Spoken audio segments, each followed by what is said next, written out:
मंडळी, स्वागत आहे तुमचं आपल्या चॅनलवर।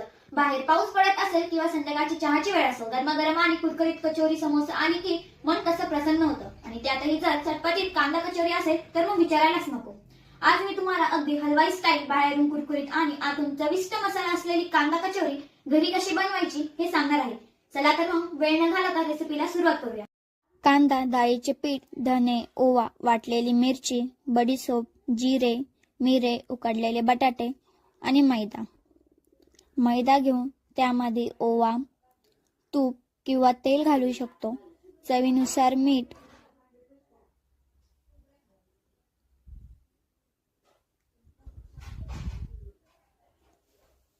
आता ते मिक्स करून घ्यायचे। त्यामध्ये पाणी घालून त्याचा सॉफ्टचा डो तयार करून घ्यायचा।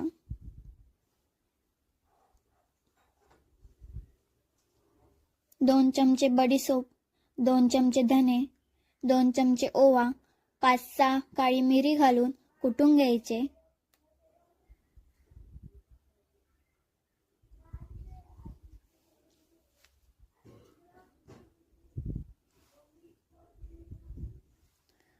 तेलामध्ये मोहरी, मिरे, वाटलेली मिरची, वाटलेला मसाला घालून परतून घ्यायचे।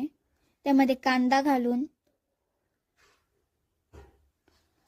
हळद, लाल मिरची पावडर, चवीनुसार मीठ आणि उकडलेले बटाटे घालून परतून घ्यायचे। ते परतून झाल्यानंतर 5 चमचे डाळीचे पीठ घालून 3 मिनिटांसाठी वाफ काढून घ्यायची। त्यानंतर पुरी वाणी लाटून त्यामध्ये आपला तयार केलेला मसाला भरून कचोरी रेडी करायची।